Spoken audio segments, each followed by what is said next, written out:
Welcome back once again to Reignited. Now, do you have a 1996 through 2006 Dodge Ram pickup with an automatic transmission? Are you having any issues with your second gear? Well, this is the video for you because I'm going to show you how you can fix or possibly even prevent this issue from happening with a 15-minute procedure that is absolutely free. Stay with me. All right, so I've been a trans tech for many years, and this is something I see all the time on the 46, 47, and 48 RE transmissions.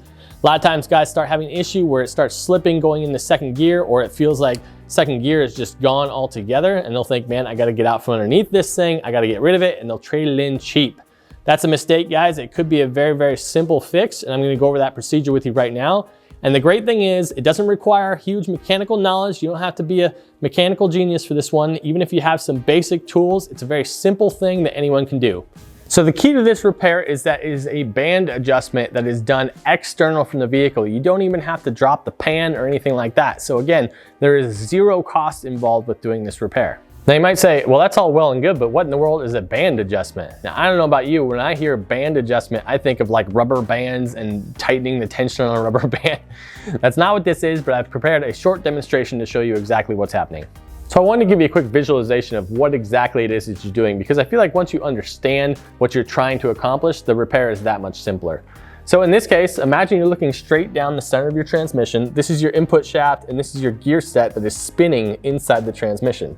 Now this here is your front band assembly. Now this band is static inside the trans. It doesn't spin with anything, it just stays there. And its sole purpose is to clamp onto this drum here that is spinning around. Now, once it clamps onto that drum, that's what gives you your second gear. So you can imagine if this band can no longer exert the proper force to clamp and hold that drum in place, you're not getting second gear anymore. If you'll notice, the band has this friction material that is bonded to the surface of it. Now, think about your car with your brake pads or anything like that. That's friction material that's bonded to a surface as well. Same exact scenario here, except the friction material is much, much thinner. It doesn't go through the same force as your brake pads do, so it doesn't need to be as thick. So it's a very thin material. Therefore, if it starts to wear over a period of time, or say 100,000 miles, it doesn't take a whole lot of wear on that friction material before it's no longer clamping properly. Now this side over here where your adjustment is, you can see that once you set that and lock it down, this becomes an anchor point essentially. This does not move at all. So therefore, all of the movement from this front band is coming from the opposite side over here. Now it has that link arm here that is actuated by a hydraulic servo inside the transmission.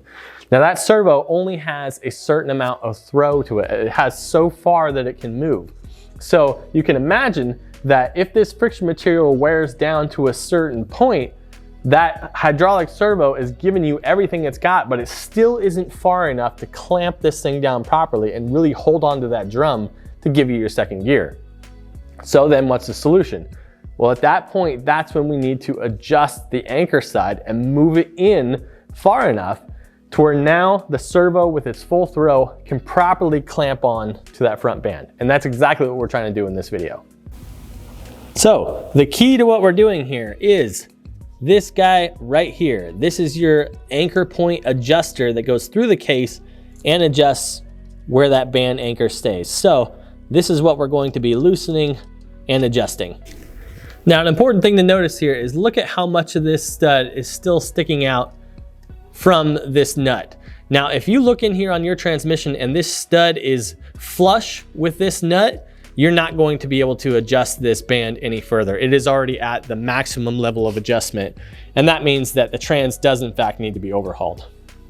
All right, so the first thing we want to do here is we want to go ahead and loosen up this lock nut, break it loose. Now, this is a little bit tighter in here when you're underneath the vehicle and everything's all hooked up, but it's still not too bad to get to it. So go ahead and, it's a 19 millimeter, go ahead and break that loose.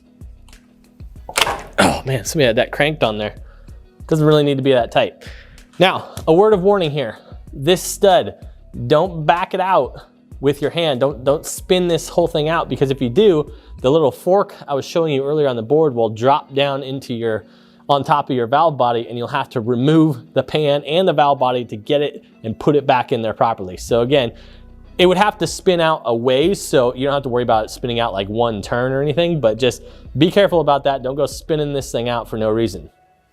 So what you need to do is you need to back off this lock nut adjuster, but as you do, you can see it's going to try to spin this stud as well. So you need to hold the stud with your finger if you can, and go ahead and back off the lock nut at least 7 or 8 turns. That way you can really let the stud spin in.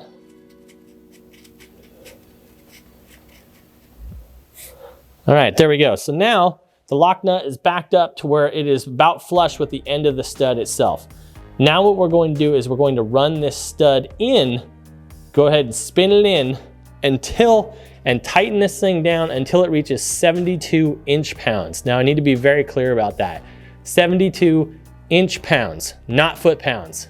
All right, so let's go ahead and spin this thing in. It is a T40 Torx bit. All right, I'm just gonna go ahead and spin it in by hand first to get it somewhat close. All right, I can feel it tightening down already. So it does help if you have a torque wrench, inch-pound torque wrench. All right, so right there. So that is 72 inch-pounds. Now here's the part that you really want to pay attention to.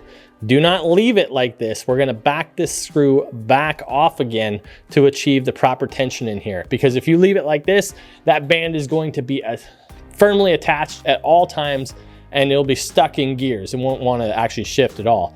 All bad, don't want to do that. So we're gonna go ahead and back this thing back off. Now the spec is a little bit different based on which transmission you're working with.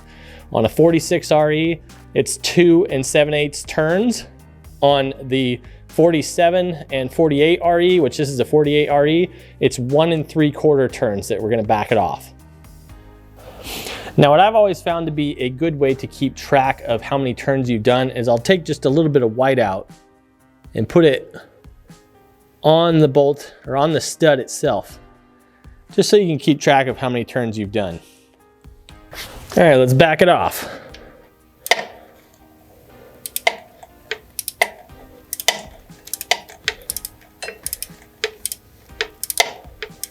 There's 1.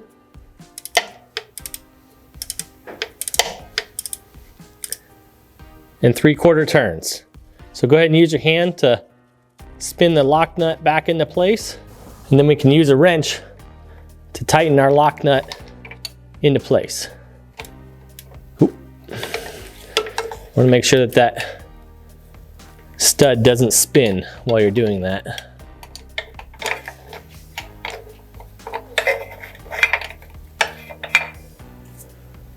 All right, now that we've got that somewhat tight, we can use a socket to go ahead and tighten it up all the way. Remember, this does not have to be incredibly tight because that lock nut's not just gonna pop loose on its own. So you don't have to crank on this thing as hard as you can. It'll be fine just tightening it down decently. So there you go. Now that we have our front band adjusted, now we should have a smooth transition from our first to second gear. There it is, guys. You saw just how simple that procedure really was. Even if you're just moderately capable as a mechanic, you should have no problem undergoing this procedure. And if you have one of these trucks and you feel like it's starting to slip going to second gear, or it's neutraling out going to second gear, or if you just want to prevent the issue from happening in the first place, it's a great idea. Jump under there, and like I said, 15 minutes could save your transmission. All right, guys, thank you so much for watching. I really appreciate it. Hope you learned something out of this video. We'll see you next time on Reignited.